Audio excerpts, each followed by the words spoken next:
Hello. Oh, you got me in. Hello. Hi everybody, welcome to Big OGGIE World. Welcome to a savoury dish. We haven't done a savoury dish for a while. Nope. The wonders of the world, eh? So what we're going to do today is a pork recipe, and we haven't done a pork recipe for absolutely ages. No, we haven't. No. So we are going to do a slow cooker recipe, which... Yeah, we're doing a lot more slow cooker recipes. I'm actually falling in love with the slow cooker. Well, it's autumn, and it's cold, and it's wet, and it's horrible, and when it's like that, you want comfort food. Yeah, true. And there's nothing better than a slow cooker to, one, save you energy, because it doesn't cost much to run, and two, to make your house smell fab. True. And three, to make you feel all cosy because your house smells fab and it's all nice and warm in. Yeah, I think the other thing is you can use cheap cuts of meat because it's such a low, slow cook. Everything kind of goes lovely and soft and tender. So, those of you who don't know, maybe you do, maybe you don't, me and John spent the day in Plymouth a couple of weeks ago. We did, yep. And we came across this book. Yeah, you find it in Waterstones. Yeah. My favourite shop in the whole wide world. Well, maybe next to Rituals, but very good. Okay. They're up there, those two.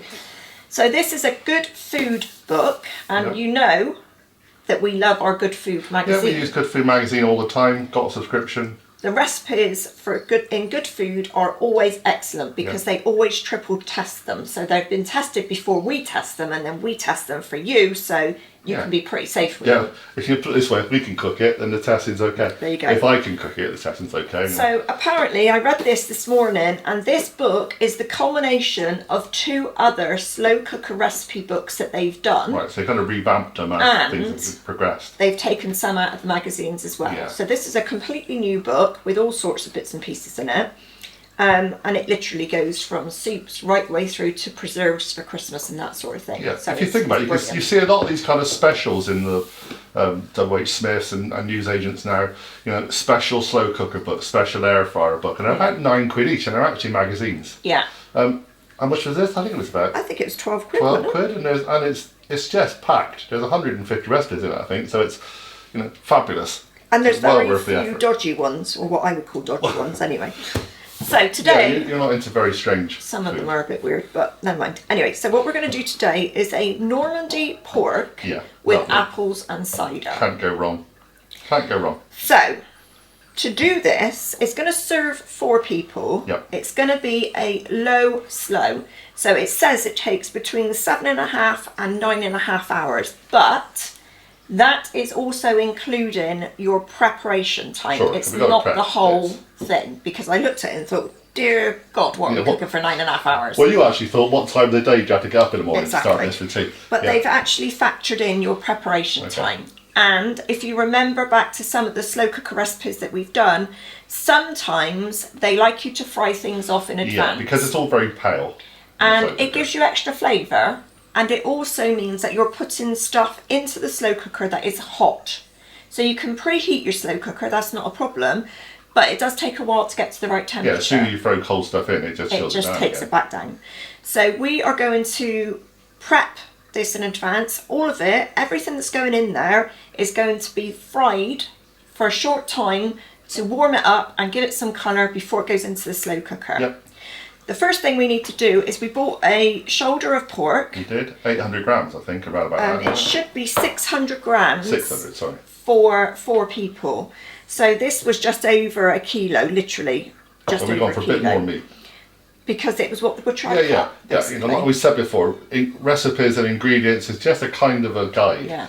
Sometimes you can't get exactly what you want, you just get close. This was actually on offer, so we got this for £4 a kilo. Okay. So cheap meal for 4 people. Yep. Not a lot else goes into it. We had a can of cider lying around the house, as we often do, so again, it's not that big an issue. The only other thing you need is some bacon lardons, a couple of carrots and onions, which most people have got, a couple of eaten apples, some crème fraîche was the other thing that we had to buy. But apart from that, everything's box standard. We've got a bit of mustard in the house. Yeah. So all the ingredients will be listed below, as usual. Always. So I am going to cut this piece of pork into chunks, and then we will be back. Right, so I have cut my shoulder of pork into nice big chunks. If you don't want to buy a whole piece of pork and cut it yourself, you can buy the pork that comes ready chunked. You'll probably need 2 packs at that point. But to be quite honest, it's cheaper to buy a joint and cut it yourself if you can. The other thing is that our pork, as I said, was just literally over a kilo, and the recipe asked for 600 grams for 4 people. But obviously I cut off the rind and the fat, so that's going to take it down. So we're probably not far off of what we need right now. So the first thing is to brown off our pork. Now the pork, because it is shoulder, is quite fatty. So I'm not going to add any fat to my pan. I'm literally just going to brown it as it is, okay? Now this is going to need to be done in batches, because if you overcrowd the pan, as I've said before, literally the thing sweats. And so it doesn't brown, it just sort of sits and it makes a lot of water and a lot of nastiness. So just do it slowly in batches, and when you put your meat in, top tip, don't turn the meat over until it's got a nice crust on it, because the crust is the stuff that's going to give you lovely flavour. And once we've done this, we're going to do our vegetables in the pan and our bacon lardons, and everything that goes in that pan is flavour. We're then going to deglaze it or deglaze it with the cider to make sure that we get every bit of flavour out. Okay, so we're building flavours here.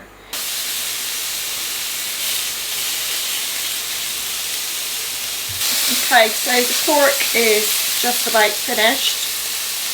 As you can see by the plate, you sort of need to get some colour on it, basically. Kind of like that.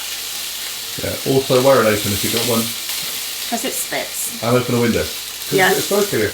It does get a bit smoky. Like having a little personal barbecue indoors. Right, now what I am going to do now, because I didn't add oil,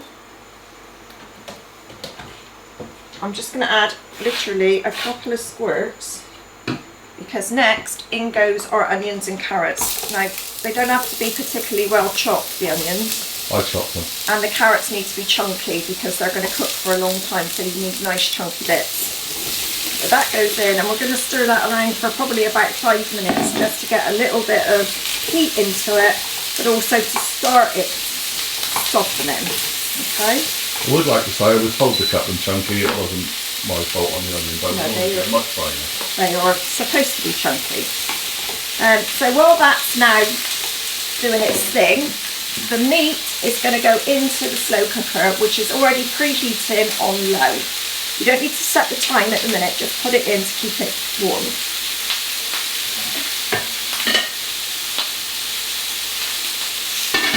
Include all the fat, all the juices, everything. Yeah, make sure you put in the cooking juices. Okay, so the carrots and onions have had about 5 minutes and they've got a nice colour now.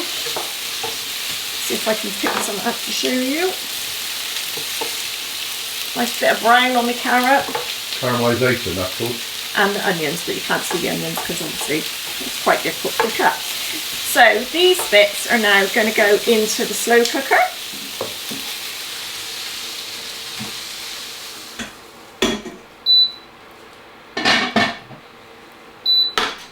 And the last thing that we're going to do on here is to brown our lardons. These are smoked bacon lardons. I would recommend buying smoked if you like it, because it's going to be extra flavour.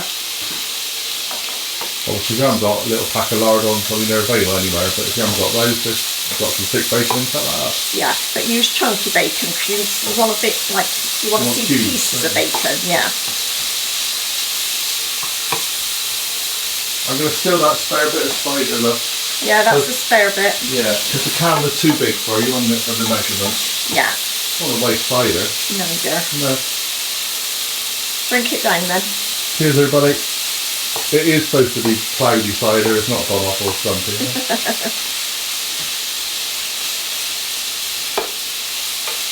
Very nice it is too. I believe it's supposed to be a dry cider. It's about a medium dry, so that's okay. Again, I think the thing with these recipes is you need to use what you've got. Absolutely, yeah.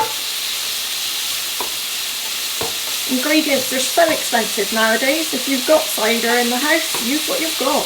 Yeah, Don't quite buy a simply. special one. Sometimes you just have to and then wing it a little bit and see how a few things. I'm using Dijon mustard. Well, you might have some other mustard in the house. Use that. Grow herbs in the garden as well. Yeah, absolutely. We've got a nice load of thyme growing, which we've had it now for a couple of years, the thyme, and it's doing brilliantly. Yeah. The only thing that's not doing fab is bay leaf, so we're having to use dried. But okay, so my lardons are now nicely browned and crispy. I'm going to add in the cider. There is 250 mils of cider. That's going to go in. We're just going to bubble it for a minute, and whilst it's bubbling we need to sort of scrape the bottom of the pan to make sure no bits are left behind. Like that. It's all deglazing in the... It is deglazing the pan. Cookery savvy stuff. Cookery jargon. That's the one. Right, so this is now going to go into the slow cooker along with your herbs, so some thyme, a bay leaf, a stock cube. Chicken stock. Yeah, chicken stock cube. Your apples, and then 400 mils of water. And that is going to be your liquid. So you're adding probably about 800 mils of, no, not even that much, 700 mils of liquid. And the thing with slow cookers is if you add too much liquid, you get a very watery, liquidy sauce because they don't evaporate. So don't add too much water, basically. Right, this bit's done. So let's get this in.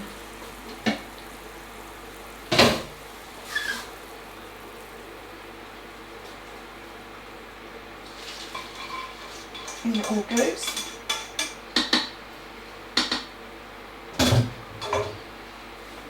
In go our apples. I'm leaving mine literally in quarters because although they're eating apples, they're not going to go to mush like a Bramley would, but I do want pieces of apple. Yeah, they are in there for a long time, so we might just differentiate where the apple is.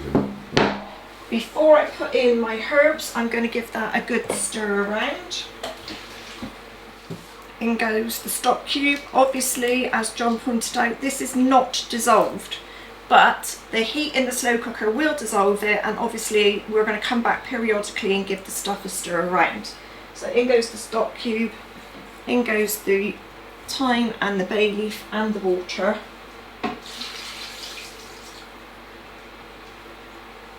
And that, my friends, is that for now. John, I don't know if you want to get your phone and show them what it looks like in the slow cooker, because there's not that much liquid. So as you can see, there is liquid in there, but it's not covering the whole of everything. And that's exactly what you want. Yeah, Okay. It's not a stew. It's never going to be a stew. No. So lid on.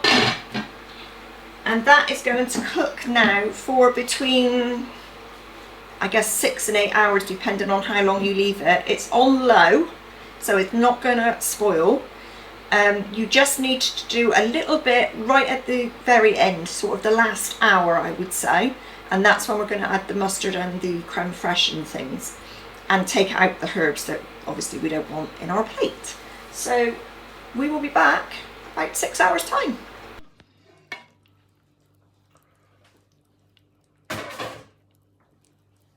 Okay, so it has had its allotted amount of time, and as you would have seen by the picture, it all looks nicely cooked.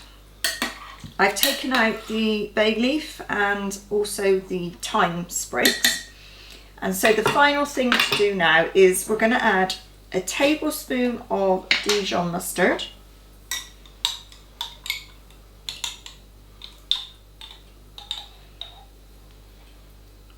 and that goes.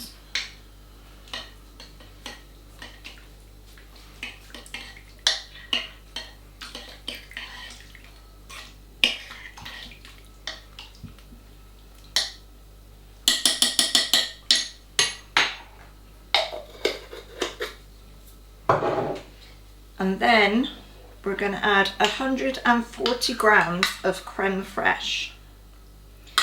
Oh, I should probably have mentioned we need to put the slow cooker up to high at this point, just to get these last few bits in.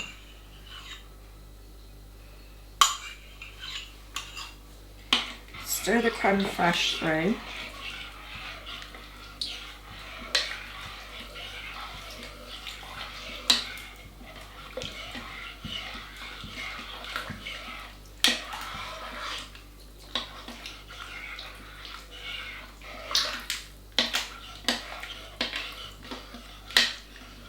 Give it a good stir because you want it to sort of melt into it. You don't want obviously lumps of crème fraîche. And then it sort of gives it this creamy look. But the sauce is very liquidy still, very watery. And I don't really want it like that. So what I've done is I've made up a mix of 1 to 2 teaspoons of corn flour with a little bit of cold water, literally, and I'm going to just pour some of that in.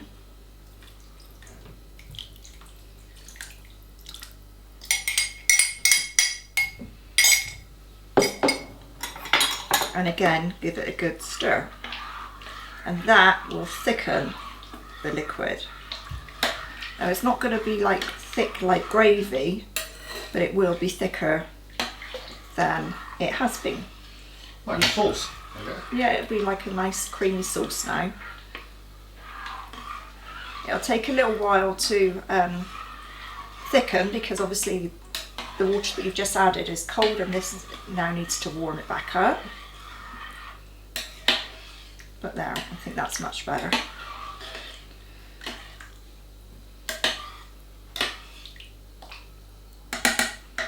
If it's not thick enough still for you, you can add some more. But I think that's... And like you said, it will get a bit thicker now you're going to turn up high. Yeah, and you don't really... I don't think it shouldn't be like a cream sauce. That's not what you're aiming for. Because obviously the taste of the sauce, or the flavour of the sauce is coming from the cider and stuff. So you're not going to have like thick cider or whatever. That's going to be a bit It's not weird. like our Sunday roast. No, it's thick not gravy. Like my mother used to make. It's more like a restaurant It's sort stew. of, yeah, like a stew, like a normal stew. So sort of thickish, but not really thick. Okay. So that, my friends, is it. That is all there is to it. It's been cooking away all day. It smells delicious. How long do we leave it on now? It's basically ready to go. Okay. So I'm going to leave the lid on while I cook my potatoes. And once I serve it up, I will show you a picture of it. So I hope you... About another 20 minutes, really. Okay.